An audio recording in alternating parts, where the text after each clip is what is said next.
Before we talk about where we are, we must first remember from whence we came.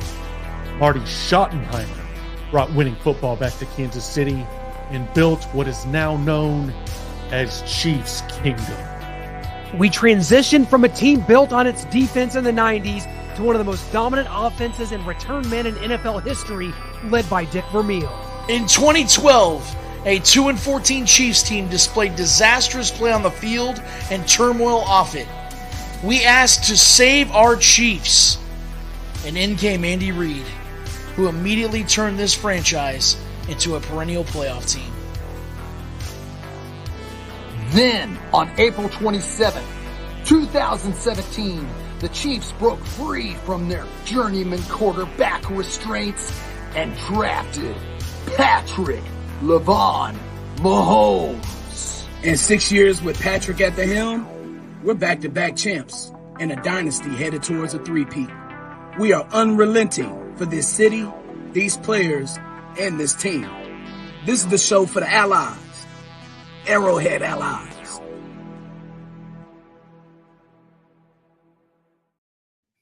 Welcome in, everyone. The wait is over. It is Arrowhead Allies, and we are live here in beautiful Kansas City, Missouri, the home of your current Kansas City Chiefs, but it could be the temporary home for your Kansas City Chiefs. But we have got to get to our man. We are starting off this show with our guest, former Chiefs offensive lineman, Richard Baldinger, everybody. Woo!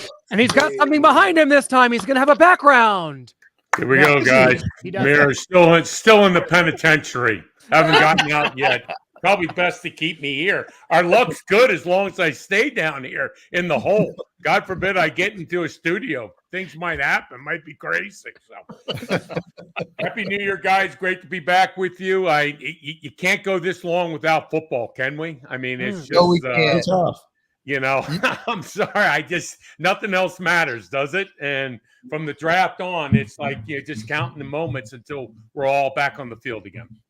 Well, Rich, it's great to have you back. We've always enjoyed you joining us pre-game, post-game, wherever game we're here. It's an honor again to talk to you. You know, Rich, I want to get right to it. We've had the situation happen with Rashee Rice this offseason. It brings me back to my first year as a Kansas City Chiefs season ticket holder in 1991. 3 days before the Kansas City Chiefs opened up the 1991 season against the Atlanta Falcons, Billy Jones, the starting fullback, was involved in a hit-and-run accident late at night here in Kansas City. It was news. They showed on WDF TV4 this car. They didn't show an accident. They just showed his car hitting the picture of it sitting on the side of the road after it hit the other car, and Billy Jones left the scene. Marty Schottenheimer handled that situation privately, and he suspended Billy Jones that first game. I talked to J.J. Burden about it, and he just said, you know, Marty, like I said, Marty Schottenheimer handled it privately, and Paul Tagliabue didn't even get a chance to get involved. He was suspended. He missed that first game. When you look at this situation, granted, I know it's 22 and a half years later, and there's video of the Rashee Rice hit-and-run incident. It looks really, really bad. Are you surprised that Andy Reid didn't have a private discipline in place for Rashee Rice opening OTAs this week? Or do you think that will come later after Roger Goodell implements what we believe will be a suspension? I think that's it's kind of the way the Chiefs handle most things now, don't they? They just kind of put it behind everyone, don't talk about it, bury their head in the sand with it, and just deal with it and let the league take the lead on it and see what happens. I guess there's a lot of factors involved with this. Whether, paraphernalia involved, walking away from an accident, negotiations on what, where you're at with everything. So there's so many different moving parts. I think the best, to be honest with Andy, I don't know if he could have even said anything or done anything right now, because there's just so much that could still happen. And it's probably better that he just supports his kid the best he can right now, because between me and you guys, I don't know if this guy's going to see the football field this year. An accident like that and everything, I think he's going to have some issues, and hopefully he gets through them. I mean, I don't want to speak bad for him, but I think that to see him on the field in the first half of the season might be a stretch. That's my prediction. Man, good to see you again, Rich Baldinger. I heard some news today about Tom Brady, and I know this is look real random right now, but it has something to do with the Chiefs. So Tom Brady is in the running to buy the Raiders. That's apparently not dying. And then at the same time, it's him in the broadcast booth.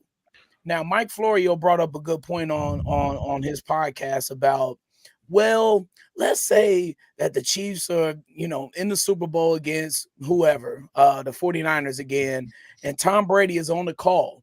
And Tom Brady is in those meetings. He's in those practices with the team. And, maybe it's not the Super Bowl. Maybe it's a playoff game. Maybe it's just a regular season game or something. But with Tom Brady having this much access and this much like ownership over so many little things and having his head in so many little things, do you think there's any way that Clark Hunt can step in and put a halt to all of this craziness that's going on? Because Tom Brady seems like he's going to have a lot of access to a lot of teams. I think a lot of people are going to have access now. Aren't the owners looking at selling equity into these teams yes, now? Lord. I saw that the other day. I mean, folks, I think this story's got legs. Follow it. Think about it. You have gambling now in the NFL. The value of these teams, I mean, what is the Chiefs' value right now? If they win a third Super Bowl, what are they, $5 or $6 billion probably? I mean, who wouldn't sell that? I mean, they're the hot stock, and it doesn't go down. I mean, I can see these owners thinking, you know what, can I cash out 50% of my team, and I'm sitting on $2 or $3 billion? Pretty good investment, I would say. So I don't know. I mean, it's going to be interesting with Tom Brady in the booth finally if this happens. I'm still wondering whenever is he going to get there? But to understand. I mean, how is he going to handle this? Because he was so into this game. How does he handle other quarterbacks who don't see the field like him and all this? Right. How's he going to explain it, but yet do it in TV time? In TV, you got 20 seconds and it's got to be done. So I know that's one reason why Joe Montana never got involved with TV, because he said you could never give the proper answer. So it'll be interesting. But I still think this story, finding out who's going to be investing in these teams. Now, I know I'm wondering if this rule is not going to change in the next collective bargaining. Right now, active players cannot have an equity stake in teams. Will that change in the new collective bargaining agreement when players like Patrick Mahomes are making $100 million a year, right? I don't know. Can you still pay these salaries and get it done? I think this is going to be an interesting story going forward. I hope I answered that question. Oh, no, you got to it, man. Baldy, it is great to finally talk to you again, man. I believe the last time you and I were on air together was when you, me, Clint, and Noah were on for the Dolphins pregame out there in Germany. Yeah. And as I recall, Baldy and I picked the Chiefs, and I believe Clint and Noah picked the Dolphins. And I think that went me and Baldy's way. So Baldy, we went to DEFCON 5 that day. I remember the military was at DEFCON 5 when these guys picked against the Chiefs. So. I digress, Baldy. I digress. Baldy, I digress. The point is, and again, it's good to talk to you again, man. It's been too long. You being a former guard / tackle, you played both positions. I know that's a spot that you probably watch very closely. Whenever I want to talk about tight ends, I go to my guy Jason Dunn, and I get his advice, his opinions on what he's seeing from Jared Wiley, the young rook, or what he's seeing from Travis Kelce at his advanced age. I'm coming to you today, man, because for the last 2 years, the position that I've been looking at closely is protecting Patrick Mahomes' blind side, which is now, in my opinion, going to be the job of Kingsley Suamataia. And I know that Wanya Morris has gotten some experience there. He's started 4 games, played at left tackle.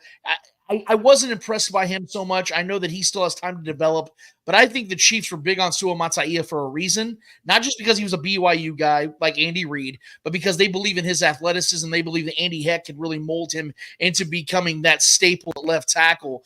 Do you see it that way first and foremost, like I do? Because I believe this guy is going to be the starter at left tackle. I think he's going to win the job. I think he's going to surprise a lot of people, kind of like what Creed Humphrey and Trey Smith did in their rookie seasons in 2021 when everyone thought Austin Reiter or Nick Allegretti or one of those guys are going to win that job, and those guys day one. I think that's going to be Kingsley this time. Do you see it that way, or do you think he's going to be more of a development player and Wanye might squeak him out? I think it'll be some playing time back and forth between both guys. I think this young rook from BYU, I've got to come up with a nickname because there's no way I'm going to try to pronounce that last name, guys. I'll butcher that one for sure. But in watching film on the young man, what I do like about him is he always has got a good base underneath him, whether it's pass protection or run blocking. And I think, that's the one thing you got to begin with. One of the reasons why I think Joe Alt went where he went for the Chargers, just because what he can do run blocking. I think this kid at BYU, it's the same way. He's physical, he's got strength, and I think he's better at the point of attack than what Wanye is. Now, not that Wanye Morris can't become that. I mean, out at Oklahoma, it was that spread offense. You're in a 2-point stance. You kind of just playing out space. The NFL, it's got to be more physical one-on-one. So it'll be an interesting matchup out there at the left side for Patrick Mahomes. Hopefully we settle this immediately because, we've had some issues out there sometimes. So whoever is there is definitely going to be a guy that has to be able to do both. Be able to run block, knock somebody off the ball, but also play in space. And that's what makes it tough in the NFL nowadays at that tackle position. Yeah, you got to be able to dance with the best, but you got to also be able to maul the big bear in front of you. So we'll see what happens. Should be an interesting battle in camp.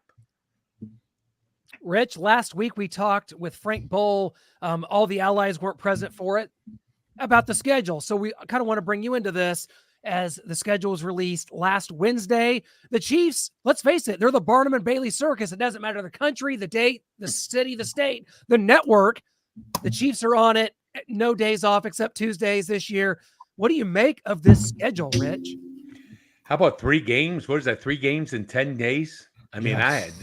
that's crazy. I mean, how are you going to be ready by the third game? What's going to be left of your body at that?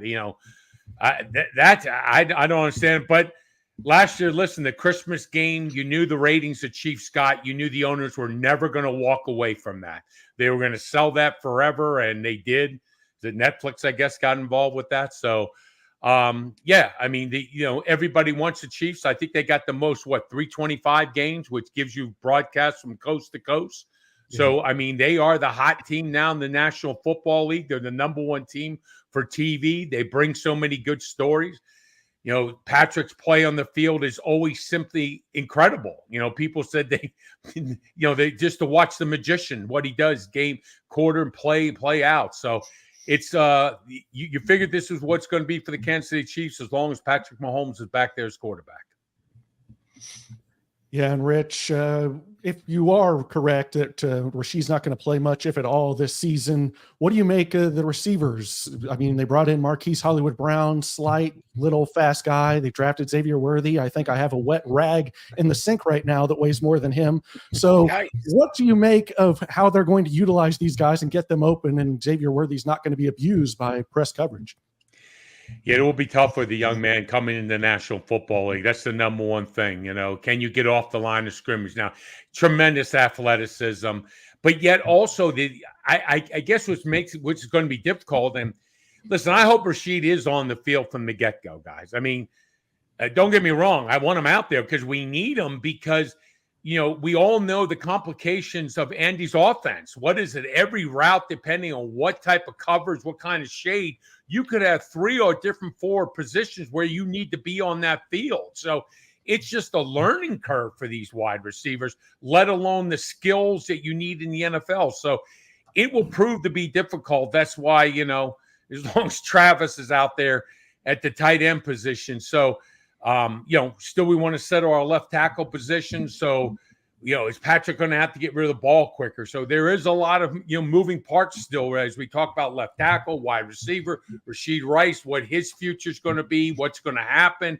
with the league and him and everything. So a lot of unknowns. And, but I don't know if there's a better coach in the National Football League than Andy Reid, who finds out a way to solve the problem and be successful on the field.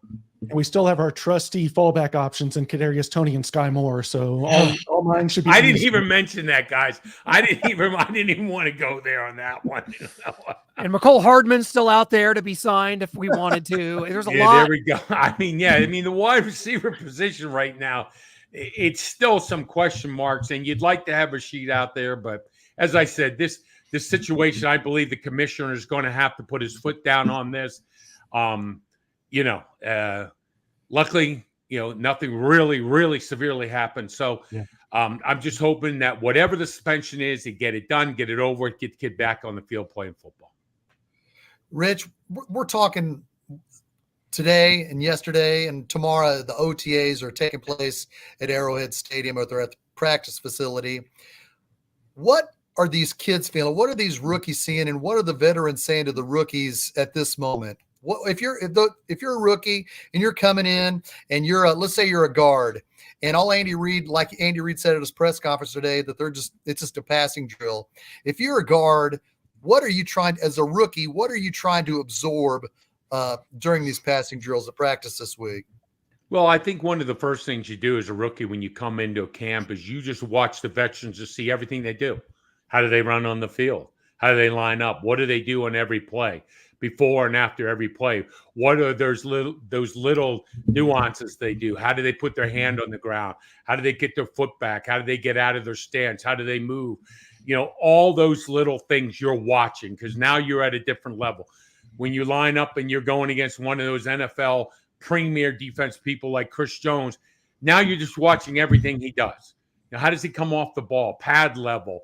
What's his counter moves? You just watch, because there's so much to learn, and you have to absorb so much of it quickly and everything. So from an offensive lineman standpoint, I remember going to the Giants, and Bill Ard was there before me. And, just guys that, it was just like, Richard, you've got to come in and just watch some of the older guys, just the way that they move around, how they, on every play, their footwork, where their eyes looking.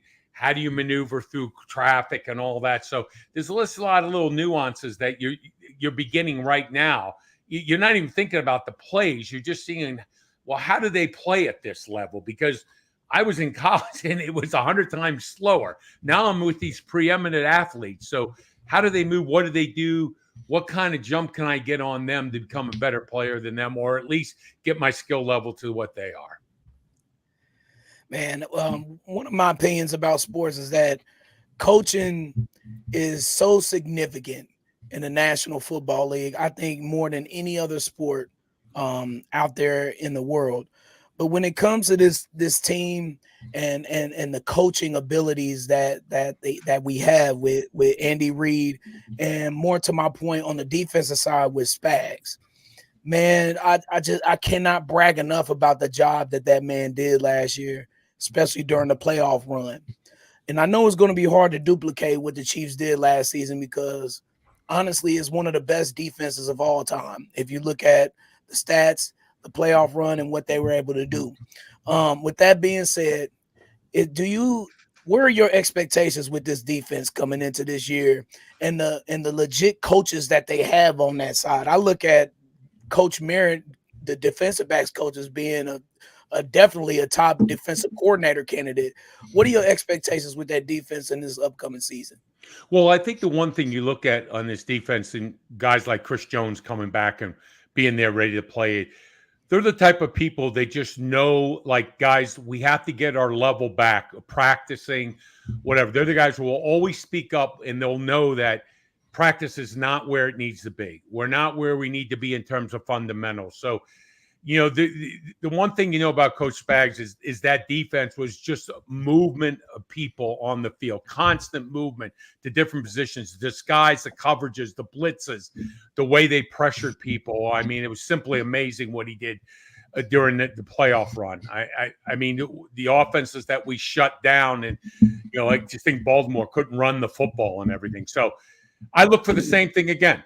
I mean, I think Coach Spagnuolo has shown the National Football League he's one of the best that have ever coached defenses in the National Football League. But the one thing about these guys is fundamentally they're sound. We do not see the Chiefs make a lot of mistakes on defense. Now, there's going to be some breakdowns, don't get me wrong. But overall, for the Chiefs, the one thing you got to say is there isn't a lot of times where people are running wide open or we're running into each other or people are falling down because they're taking the wrong steps or something.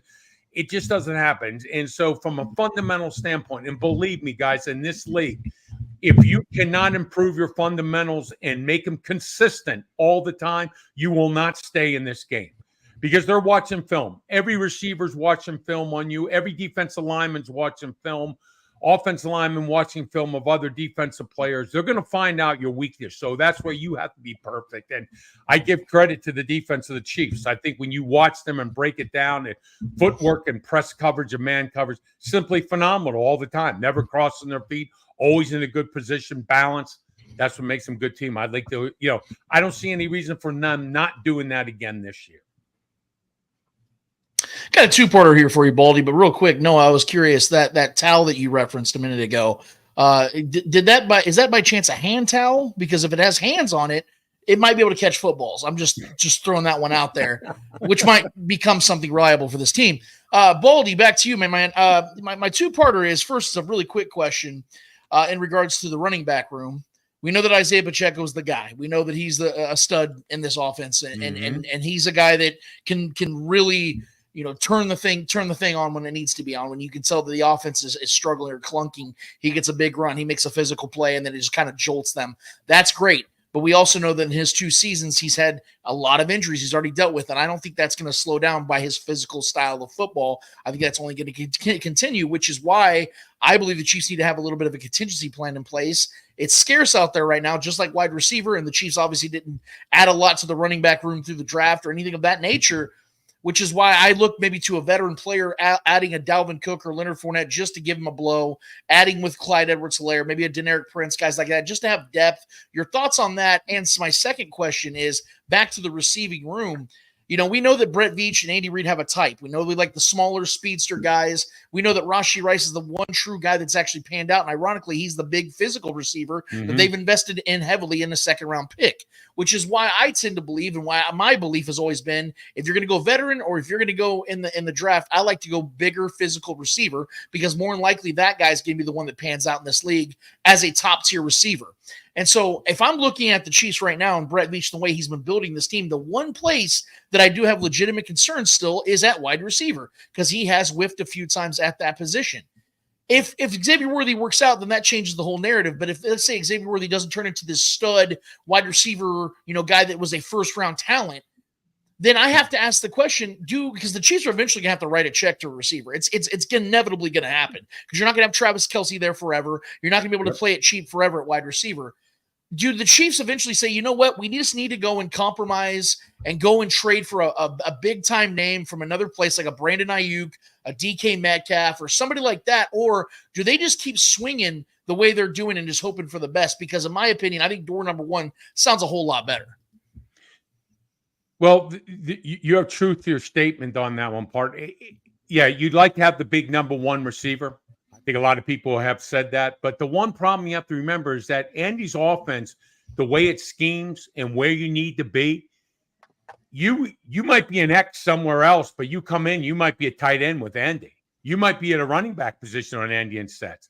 So one of the things you have to understand with Andy's offense is that, and this is where I give Andy credit so much, he's changing the NFL to me. What is a tight end anymore? What's a wide receiver? What's a running back anymore? Because in these offenses anymore, you've got to be able to go to the slot. You've got to be able to go to the X. You got to be able to the tight end. You got to be able to run the ball, jet sweeps. There's so many things that are required of skilled people that even from my time were unthinkable. It just didn't happen. So I think whatever Andy's looking at, and we can talk about, do you want the big receiver, the number one receiver? Whoever comes in, they're going to have to fill all those roles. You're just not going to come in and be that one guy, as we just saw with what Tyreek was to this team. Yeah. From special teams to slot to X, whatever. He could be anywhere and everywhere, and that's what makes this offense effective. So how they accomplish that, it's been amazing to me because they haven't gone out and got all the skilled athletes, the premier guys that you think about. But yet this offense seems to be unstoppable. At times could just explode. So I don't know. I mean, yeah, you'd like to have that big guy, but does he fit in? Can he do all the things that are required of him in this offense that Andy demands of his skilled players? Or you could be Sky Moore and be nowhere. I mean, there's lots of options here. Don't say Sky Moore to put my face There up it's here. Tony. I think I shot myself in the foot on that one. We're all in the same boat. What do you do? They're still on the roster after all. Rich, all offseason, of course, you start pointing to three-peat. Patrick Mahomes is talking about it in interviews. Travis Kelce's talking about it on his podcast. The three-peat is the thing. You bring back Chris Jones. You sign him to a big deal. They're all in. They're going for it. When you look at three-peats that have been, stopped in the NFL history, you think back to the 80s and the 49ers and Joe Montana getting hurt, I believe in 1991 in the playoffs there to stop that from being a three-peat, or the Cowboys after that in 1993, or on into the 2000s with the New England Patriots in 2005 when they suffered a rash of injuries. Aside from things that could happen during a season, we know injuries are a big part of the game. When you look at what could stop this from being a three-peat, where does your eyes settle on right now when it comes to that? Well, I think you always have to begin with injuries, guys. I mean, what happens during the season? We can sit here, say we've got the perfect offensive line, the perfect defensive line. We've got all the spots filled. We've got all the receivers. And boom, you have injuries and just doesn't happen. Knock on wood for what we've had with Patrick for a majority of his career. This guy's been able to survive. I mean, it's simply amazing to me how many games and what he does, the way he sacrifices his body, but yet can still be there week in and week out. So, number one, knock on wood. I won't talk about it anymore, but we all know the big word injuries is if you can keep away from that, you've got your chances. Hey, listen, other teams are eventually going to find ways to beat the Chiefs. I mean, I think we've had question marks on the offense, but Andy's been able to find ways, but we've slowed up. I don't think we've been explosive as we were before, but now with word of this young guy, maybe we've got the new Tyreek on the team. So other things can happen again. But as long as your defense is playing the way that our defense played last year, and as long as guys like Chris Jones are in the middle where he can go from a defensive tackle to a defensive end to a shade, the improvement we saw on the defensive line, and then in the secondary. I mean, when you watch us, it's magic on the field, the way that we took away routes, receivers, attacked people. So we've had players, but yet also coaches that are able to put players and bring them into their best, make them play their best on the field. As long as you have that, the Chiefs are going to have a chance. I think, to me personally, it's injuries.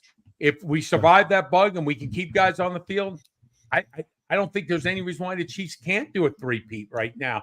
Because, the other teams are going to get better. We saw the Chargers drafted well. The Raiders tight end to Kid Bowers, Brock Bowers from Georgia and everything. You think you're going to be better. But in this league, I just don't think it happens overnight. I just don't think it happens overnight when you haven't had a lot of success at these teams. I think it takes a while for them. And that's why I believe Andy has the best chance of anyone right now to go ahead with a three-peat on this team, because I just don't think there's enough of those teams yet. With people think you bring in a new guy, it's going to happen automatically. I think you see that it doesn't, and it's getting the right mixture. And you think of Cleveland, they got Deshaun Watson. What's he played? 10 games in 2 years up there for him. So is he going to be able to stay healthy and be that player on the field you want? So it might be a different team with him as quarterback than Flacco. So well, I hope so. He did get a Super Bowl ring tattoo on his back.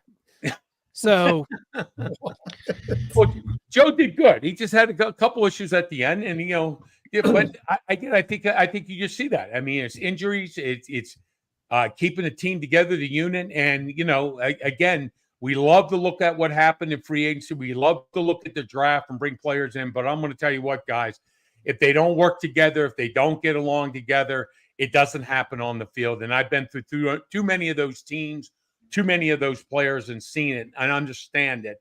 And that's what I give Andy credit for. And maybe he doesn't bring the best talent in. It's not the premier wide receiver or maybe running back, but yet whoever he brings in seems to get the job done that they need to get done. And so I give him credit. Not all of them worked out. I think wide receiver might be the one question mark, but still, overall, they seem to be able to perform on the field where they need to be. Well said, Rich. Going for that 3-peat. By the time the Chiefs are going for their 10-peat, they might be in a new stadium here. We were hopefully that they can stay in Arrowhead. Jackson County voted down the renovations that the Chiefs kind of meekly put out there. We're not sure these are the best that they could come up with, but maybe they didn't want the vote to pass all along. Maybe it was a ruse. Maybe they wanted to move to Kansas. As we look at the stadium, the mock-ups here of this spaceship over in Kansas. What you played in Arrowhead, we grew up watching Arrowhead. It's nostalgia. We want to keep it. But what do you think about a potential of this Arrowhead moving to Kansas? I think the potential is pretty good. Yeah. I think this aren't they guaranteed also a casino if they go over there? I think that's part of that package. I think so hotels and everything. I mean, it's all about dollars and cents and what states will be willing to offer and what they'll give the teams. And these owners are smart people. They're very smart people. You don't have a business the way the owners have and the way they've grown this. And we can see to continue to grow overseas. Looks like Australia's going to have some games. South America is going now with football. Mm-hmm. So this is going to be a worldwide sport. It's watched by everybody. So I'd love the Chiefs to stay, but if I'm a betting man right now, I never really did too good betting in casinos, so maybe that's lucky for us. So I don't know. I think they would. I think it's probably going to happen sooner than later. Yeah. Well, Rich, we can't thank you enough, man. It's been too long. Please stay out of a Turkish prison this summer so that we can bring you on again as the season gets underway. I know the hair is growing out a little bit. I was hoping you hadn't been captured indefinitely. You're just growing out the hair naturally, I guess. I'm holding on to the strands that I got, guys. That's all I can say now after that helmet. It doesn't leave much on top of the head, but it's great being with you guys. Yeah, I look forward to be back with you this season.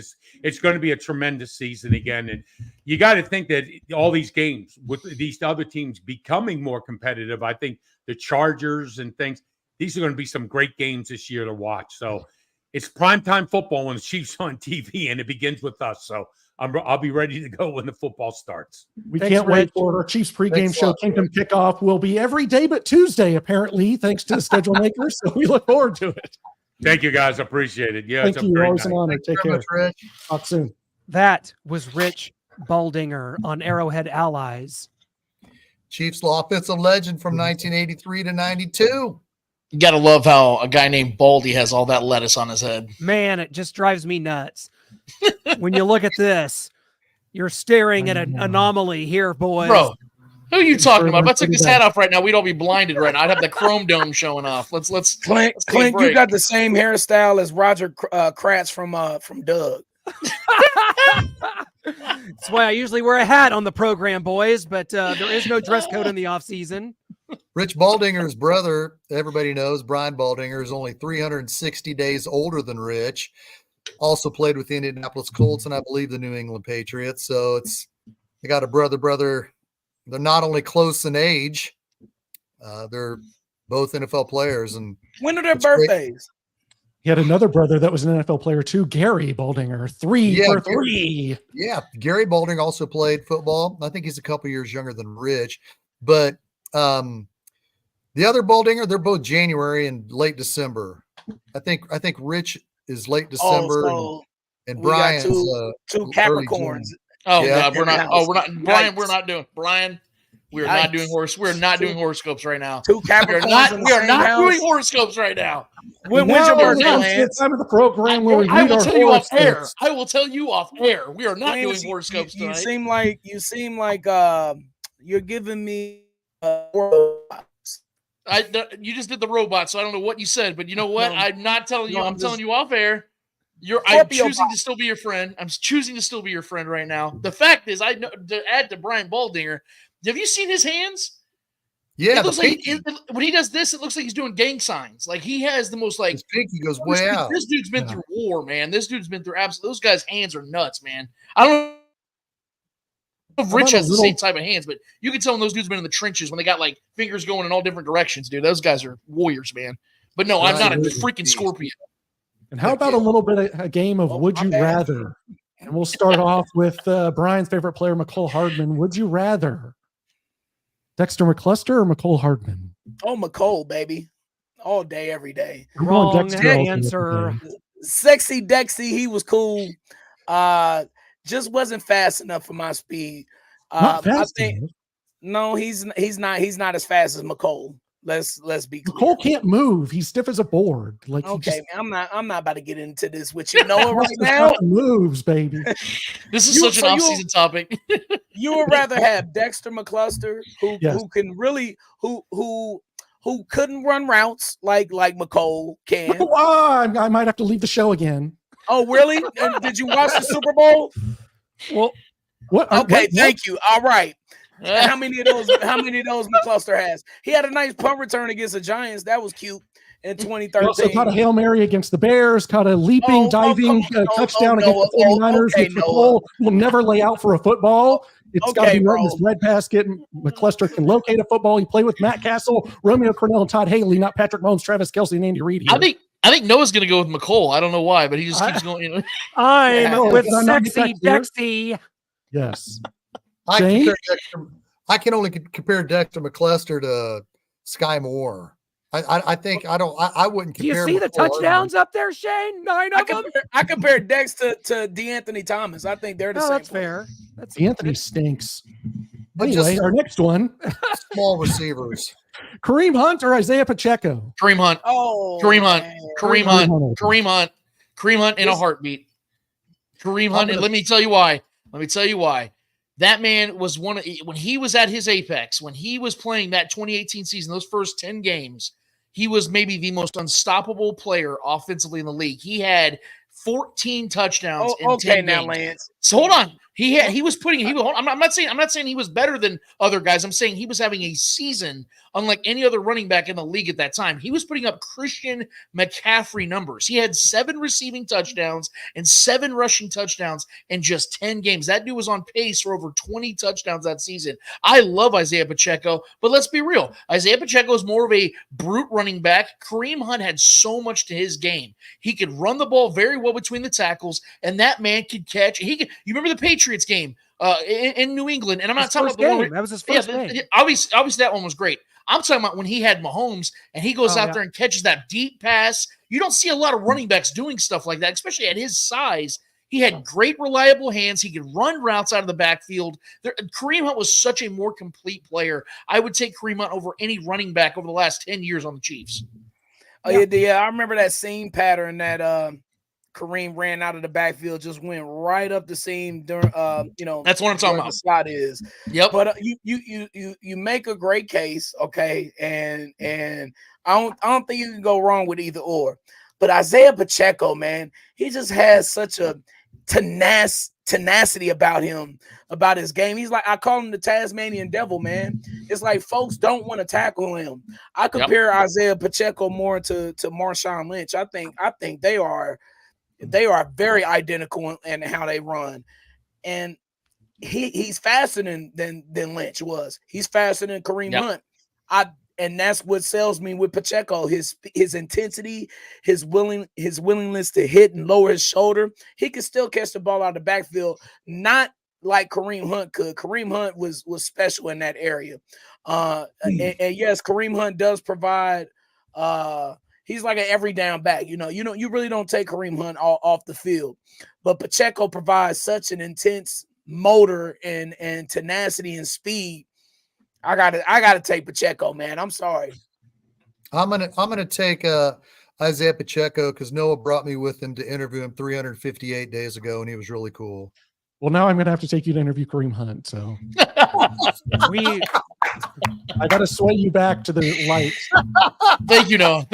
I appreciate you for Kareem Hunt is well on his way to being another generational talent drafted by the man, John Dorsey. Yeah. Until No bias here either. No look bias. at this. Woo! That man. Were you all with them in Mosaic? No, we were not. No one's ever Pictures invited me to too. Mosaic, Brian. Come on. Okay. My bad. Larry Johnson did, but Don't tell me that was the last one. We don't have more of these. Hey, we do have a scenario that I need Shane. more. We brought a scenario that Shane had for Lance on the spoken. Here we I added a go. little bit to it. We wanted to trade Trent McDuffie for DK Metcalf. No, I added a second round pick and DK Metcalf for Trent McDuffie. no. I'd take it. Hell- Yes. hell You get a no. second round draft pick back? And the Hell Chiefs no. are rich at cornerback right now on the roster? No, we're not. Yes. We're not You- rich. We're not poor, but we're not rich. Where are we deeper at? Cornerback or wide receiver? Corner. Without question. Receiver. What? Not even, it's not Brian. close. Oh, No, Brian. no. Bro, Brian. what? Brian. Listen, okay. Look, y'all are underestimating the loss of L'Jarius Sneed to this team. Okay, the other starting corner is Jalen Watson. Joshua Williams. That's the other starting. Come on, man. You Kamal Hadden. excuse That me. 6th round You draft pick. told me- Collins, Nazi Like Johnson. Nazi Johnson. They Jones. haven't done anything. Except win back-to-back Super All due respect. What they do? You see Nazi Yeah. Johnson in the I'm Super not- Bowl? What do no, you no, do? no. Come on, man. Let me pull back. I'm not even mentioning Nazi Johnson. I'm talking about the fact that the Chiefs have right now 4 cornerbacks that have already won. They've never lost a playoff game. These guys have been absolute studs. Like, do you remember the AFC Championship game? How big that game mattered against the Bengals 2 years ago, when Yes. L'Jarius Sneed in 4 plays went out with a concussion, and who picked him off? Watson It wasn't tipped Trent- the ball to Cook. Okay, no, Yeah. Cook tipped it to him, and it was not Watson, Williams. It was the two Williams, rookie. excuse It was me. the two rookie cornerbacks, not Trent McDuffie, that picked him off in the biggest McDuffie game had 0 of their career to interceptions. that point.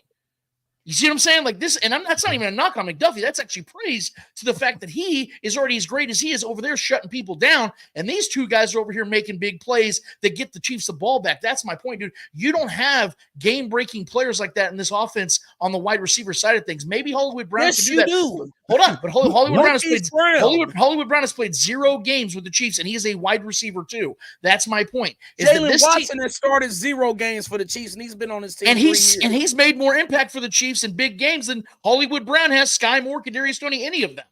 Tell me I'm wrong. Listen, There's I'm some not. numbers too, if you like numbers. I'm not saying. Listen, I just want to be clear. I'm not saying that the Chiefs corners are bums. I'm not saying that at all. Great players, great guys. They are unproven, fellas. Okay, And one of the wide receivers. They didn't take down Tyreek Hill twice last year. They didn't take down Justin Jefferson last year. They didn't take down Devontae Adams twice last year. L'Jarius Sneed did a lot of that work. Yeah, not Trent McDuffie and who's- L'Jarius Sneed. Yeah, thank you. Who's the one that scored the play that won the game? It wasn't. I'm wasn't. saying, L'Jarius Sneed was shutting people down. Okay, But these other so- guys have been making plays their whole careers. They've been making plays. my point is, why give up your best corner, undoubtedly your best corner, your best defensive back, to be honest with you, for a wide receiver? Why? I'll explain. Especially after last year. I'll explain, because you paid Patrick Mahomes $500 million. This team is going to win more Super Bowls with their offense being great than their defense being great.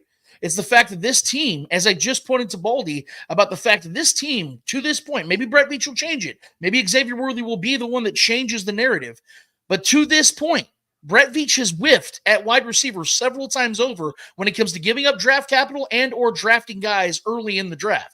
So you have to go and get guys that you can rely on. And if you look at those numbers again, DK Metcalf, what he did in a run-first offense with mediocre at best quarterback play, he's putting up wide receiver 1 numbers, averaging 1,066 yards and 9 touchdowns a season. And that run-first offense with a guy in Tyler Lockett who gets the majority of the targets anyway, you put him in this offense with Patrick Mahomes. Again, Trent McDuffie is an absolute bowler, and I love that he's on this team. But let me ask you a question.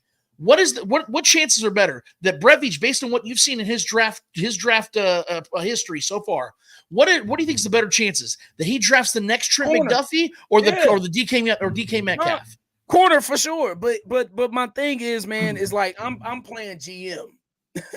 And I am not about to give up my best defensive. I just gave up my other best defensive back. I'm not about to give up my other best defensive back now for a wide receiver. For what? Let me ask you. Last year there's no need to.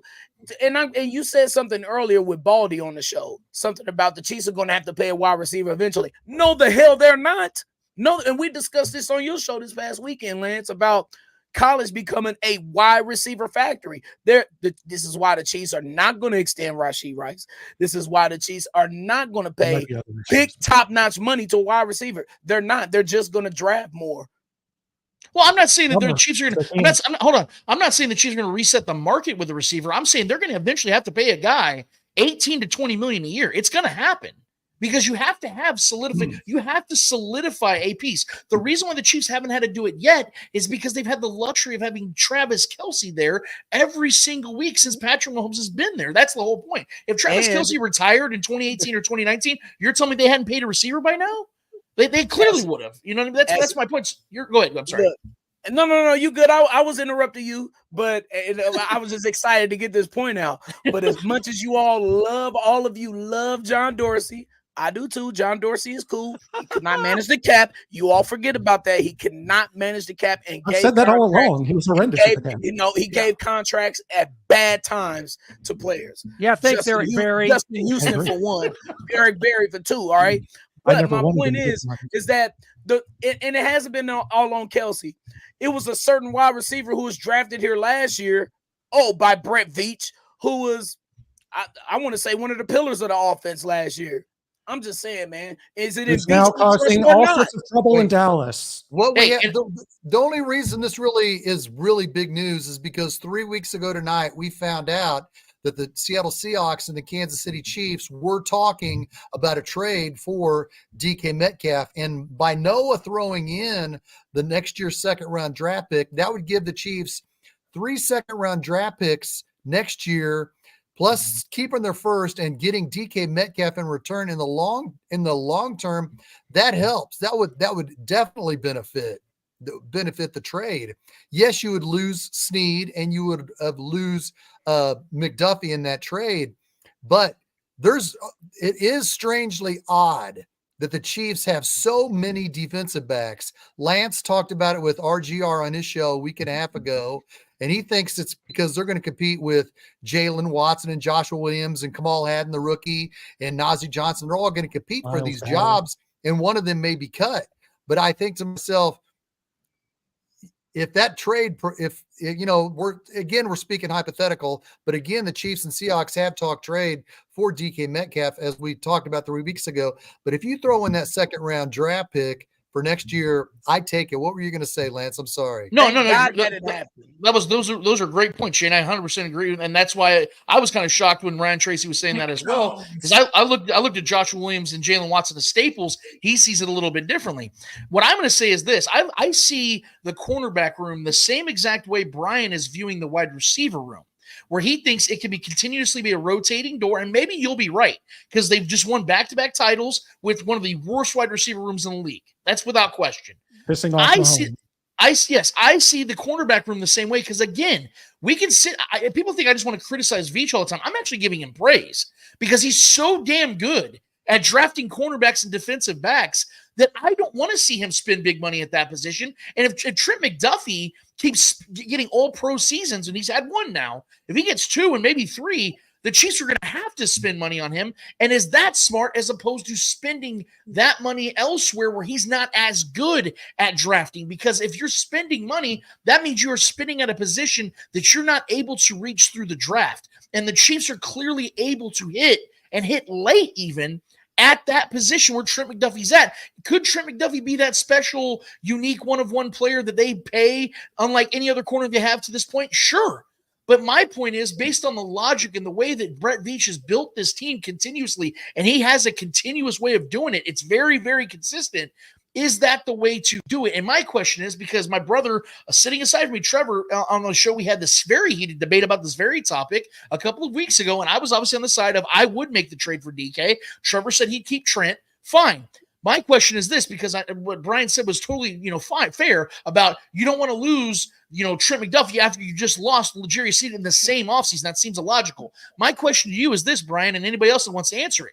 If it was to happen, let's say that tonight we get this alert, the Chiefs just traded Trent McDuffie, all-pro Trent McDuffie, and whatever else comes together for DK Metcalf and whatever comes together with DK Metcalf. Are you still not picking the Chiefs to win the Super Bowl? Well, I mean, that's unfair to ask me. Like, ask somebody in Vegas. Like, I'm just saying, do you not believe? Would you not confidently still pick the Chiefs to win the Super Bowl? Because we know this defense. We know this defense is not built around corner. It's built around Chris Jones. Yeah, but it ain't gonna be fun. What? Last year was fun? Well, okay, I take that back because you all said last year's run wasn't fun. And it wasn't. Like we won a Super Bowl, bro. Like what are we talking about? like come on, man. We had this talk. They won, but it wasn't fun. Man, it was stressful, but it was fun. We won the Super Bowl. Everything was fun. Period. I'm never going to complain about that. But it's going to be totally different. It's going to be Dick Vermillish because the defense is going to suffer so bad. And what's going to happen when the defense cannot get off the field? Oh, that is an insufferable feeling. It's almost the same feeling as if when the Chiefs were to get DK Metcalf and Noah and Clint would just be wearing 14 jerseys every single show on Arrowhead Airlines. Yes. Yeah. But I might wear one anyway. It is demoralizing, y'all. Get me a Seahawks 14 down here. We've seen plenty of games where the Chiefs just get mowed down on defense, not necessarily in the Andy Reid era, more in the Vermeil era, Gunther era, Todd Haley era, where we just get mowed down and we cannot get off of the field. Peyton, okay, fine. Bob Sutton, let's bring him up. Peyton Manning kept getting us. First, third and short, get a first down. 2nd and 5, they get a first down. They just cannot get off the field. That is a demoralizing feeling. Then we can't even use DK Metcalf because Patrick Mahomes only has 30 seconds left to score 8 points in a playoff game. So it's just I PTSD, fellas, a bad defense. I'm sorry. I would much rather have a bad offense than a bad defense. With Patrick Mahomes, you always have a chance. You always have a chance with a good defense. Then how do we not win Super Bowls in the 90s? How are we the winningest team and didn't win a Super Bowl in the 90s? That was your time. That was your time to shine, Brian. What happened? I think we're pretty evenly balanced, so we don't have to worry about that. I think you spend your money on the defense, man. You draft offense and you spend your money on the defense. But Brett Veach can't draft offense. He drafts better defense. So it's got to be reversed, like Lance was saying. But to the entire point of the situation at wide receiver, we know that the Chiefs and Seahawks did talk trade for DK Metcalf.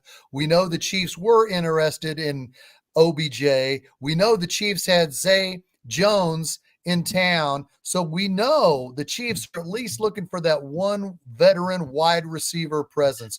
We know that for a fact. So could that come after the June 1st Chris Godwin salary cap day? Could it happen then? Sure. Another receiver? You all want another receiver? Yes. Brian, Chris it's not Godwin. about what I want. It's about what the Chiefs are looking for. They wouldn't have showed interest in trading for DK Metcalf or getting OBJ or having Zay Jones in town if they weren't looking for that one veteran guy. It's not about me. The Chiefs have never been serious about getting OBJ. The Chiefs were interested in OBJ. Isn't that right, Lance? 3 straight years.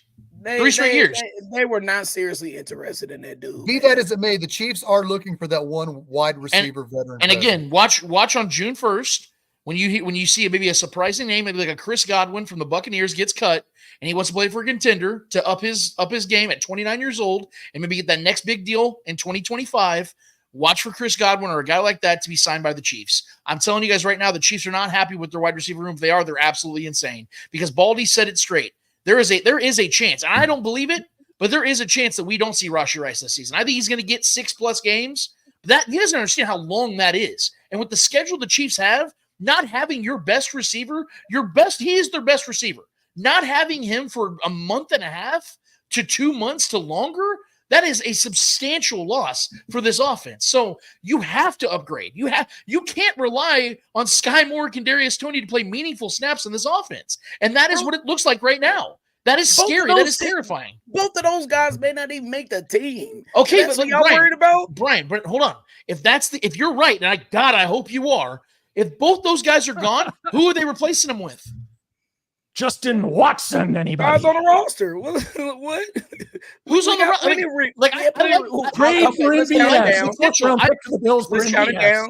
I like the potential of Nico Remigio, but we've never seen him play in a meaningful game. Justin Watson is a fill-in wide receiver 5. My point is there aren't guys here right now. Sky Moore and Kadarius Toney playing meaningful games, and they suck. So you got to go and get guys that can actually make a difference while Rashi's off the field. I understand what you all are saying. I get it. I got it. Okay.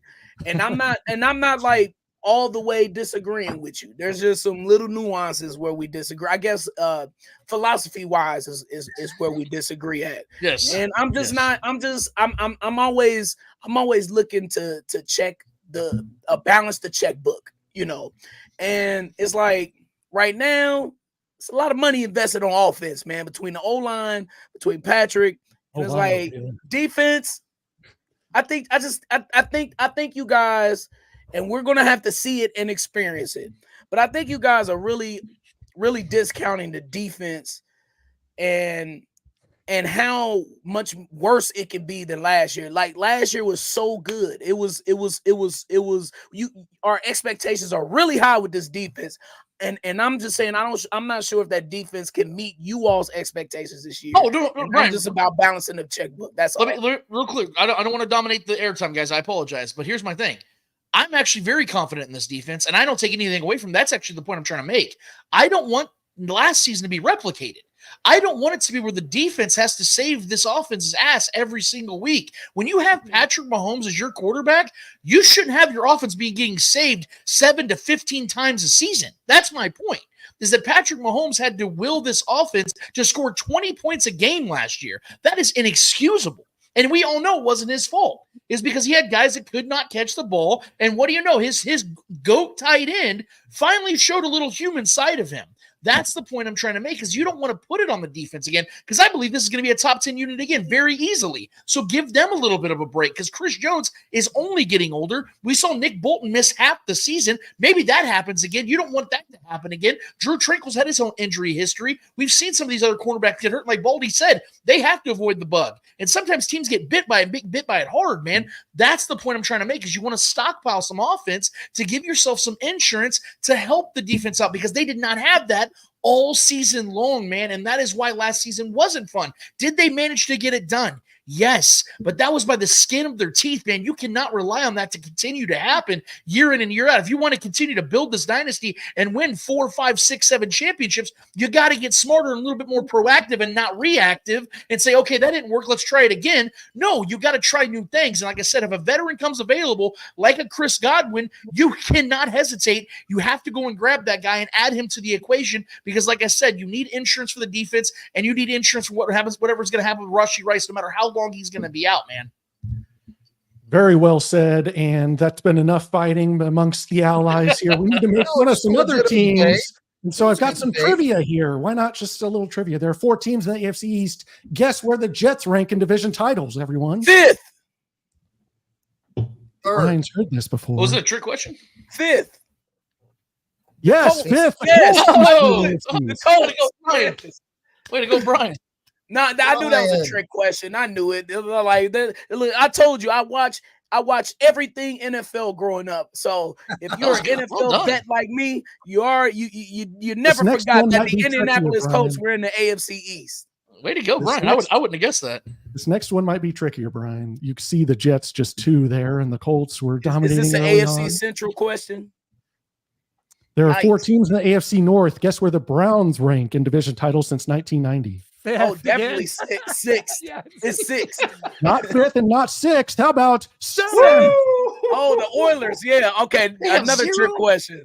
Okay. Yeah, that was a good one. Okay. It used to be the Central as well, which other teams were in. So, damn. Yeah. At one time, that AFC Central had 6 teams, right? 5 or was it 5? It was 6, Brian. I think it was 6. Yeah, it was 6 at one point. year. Yeah. You remember the Arizona Cardinals were in the NFC East? Yeah, man. They had to get them up out of there. Yeah, that was terrible.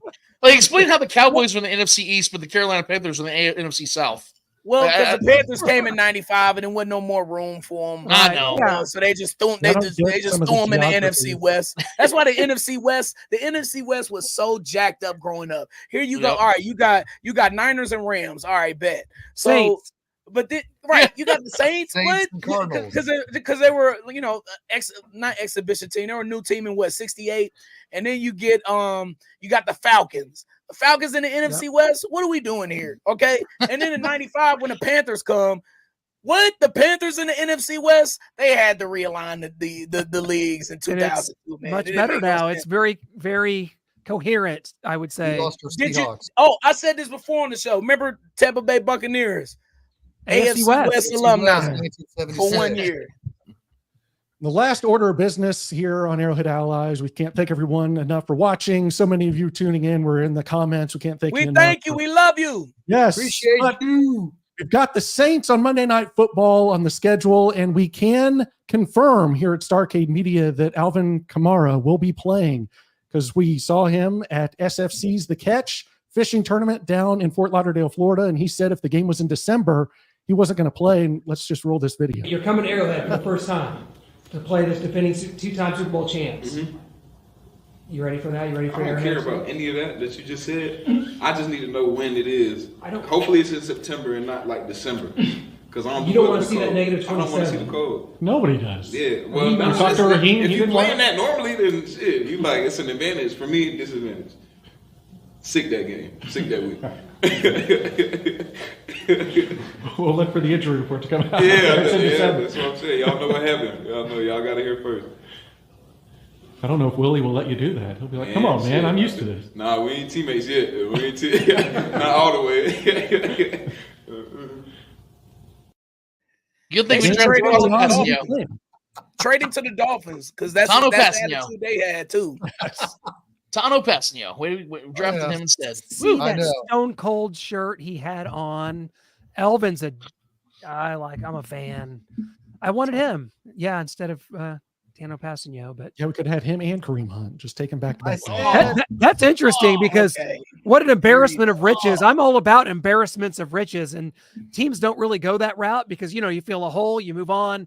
That would have been something to really look at as Patrick Mahomes comes into the league right in that time. So wow, Kareem Hunt has his little incident. Then okay, well I guess it's just Kamara now, but at least it's something. Yeah, man. Both on rookie deals at the same time. Like, man. This is like fantasy booking old pro wrestling pay-per-views. I love it. We got to get into that. That sounds good. Stay tuned. Ladies and gentlemen. WCW or WWF? WCW. Are you serious? Yes, Yuck. Kevin Nash, Scott Hall, Sean Waltman, Six Who Pack. they came Parka? from? Who they come from? Who birthed them? Yeah. La Parka? He's WCW born and bred. Has Brian ever told you guys how big? Has Brian ever told you guys how big of a Bret Hitman Hart fan he is? Oh yeah. No, stop it. you don't put that on me because Noah. No. It's Clint. Clint has the shirt. There we go. I thought Noah had it. Clint has the shirt that everybody needs to have. The GOAT himself, HBK. You're right. I mean, truth. That's the it. better part of the Rockers, by the way. He's too shady, bro. The fix was in. The fix was in. Guys, we've lost Noah. That means that we are desperately out of time here. He has a La Parka mask. You should be ashamed of yourself. That looks like you and your cruiserweight championship belt. Get out of here. Absolutely, the chairman of WCW. Everybody, till next time. This has been Arrowhead Allies. Go. Where the big boys play. Note the adjective. Play. All right.